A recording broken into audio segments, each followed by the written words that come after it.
What's up my mates of YouTube, my name is Aussie Marcel, the most luscious locks on YouTube, and in today's video I'm going to be doing a review of a unisex fragrance, Calvin Klein's Bee. Now, usually this is the point in my videos where I'll be recommending or letting you guys know what my fragrance of the day is. However, today is a little different because the fragrance I'm reviewing is the fragrance I'm wearing today. I wanted to get a little bit more acquainted with it, and yeah, I've worn it 2 or 3 times now. So I think I've got enough information in my own head about the fragrance and my experience wearing it. So I'm gonna give you a little bit of info. The fragrance itself, well, the packaging, I'm a big fan of. So we've got black packaging with grey accents. Those are like my 2 favorite colours because I'm a boring goth. Secretly at heart? No, not really, but I'm a big fan of the packaging. I think it's even better than CK1, which is the exact same packaging basically, except white, or like a creamy colour.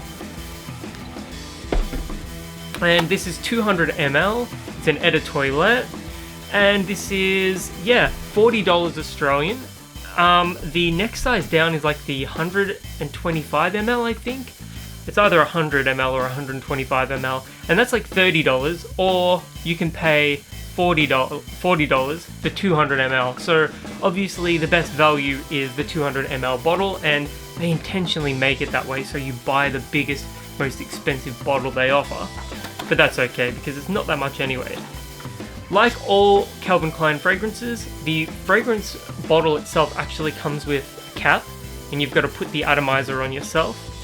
And in doing so, bloody lid fell down, and in doing so, it'll sit in your packaging like this, which is really annoying. And I personally think they should add a little bit more height to the packaging so it sits more neatly.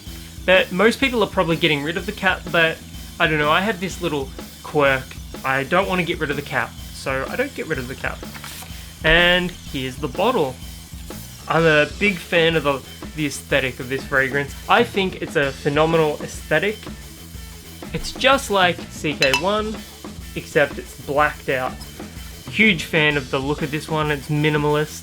It's a little dark, even though, spoiler alert, the fragrance itself isn't very dark at all. And yeah, I don't really have too much more to say about the packaging, aside from the fact that I'd give the overall design language and aesthetic a 10 out of 10. And here's the atomizer for you. Calvin Klein atomizers are always super solid. Yeah, that's like it's like a huge cloud. It's powerful. It just pushes the juice right through it. It's just great. And as for the fragrance itself, it is green, it is floral, it is woody, and it is musky. And would I say it's more unisex than CK1?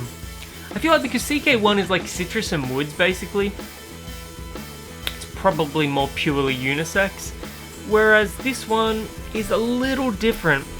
I can see CK1 appealing to more people. CKB is an interesting fragrance to talk about because I have seen online some people say it has this green grass facet, like freshly cut grass facet. Personally, I don't pick that up at all. I get bushland here in Australia, so like foresty sort of green notes. I do get some citrus. I get rose, and I get woods and musk.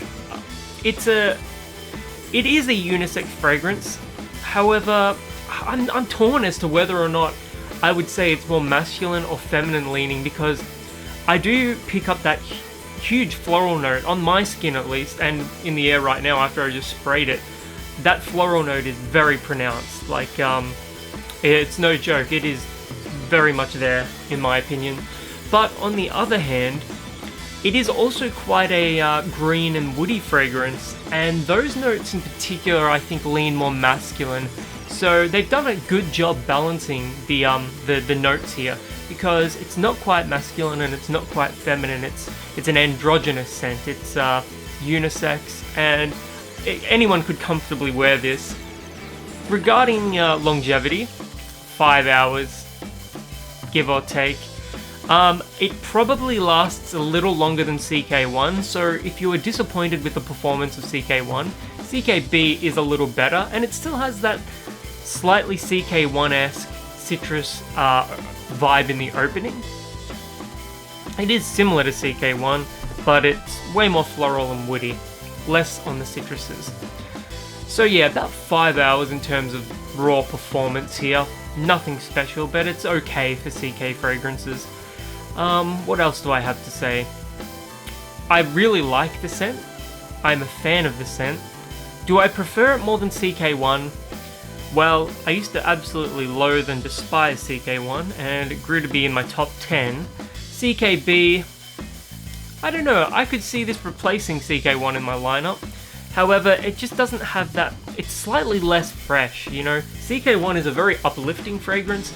This, on the other hand, doesn't have that same uplifting quality, but it's still a very nice fragrance, and it's good value in terms of, you get 200 ml for $40. This is going to last you an entire lifetime, especially if you've got a million fragrances like me, or the other YouTubers here that cover fragrances that have massive collections. I doubt I'll ever need to replace the bottle, but it is a nice fragrance and I can absolutely see myself wearing it in the future. Calvin Klein fragrances, I see so much hate for them online. Like, truly, I see a lot of hate for the brand, purely because the performance is garbage. Maybe it's just my skin chemistry, maybe it's just the batches that I've tried, but the performance isn't as bad as people make it out to be. And overall, they're pretty people-pleasing fragrances, and CKB has already got me a couple of compliments, and that's more than I can say about some higher-end, more niche, luxurious fragrances that I own. Anyway, that's about all that I've got to say regarding CKB. If you've ever worn it before, let me know in the comments below, as I'm always curious to find out. And until the next video, my name is Aussie Marcel, this is CKB, and I'll catch you guys around.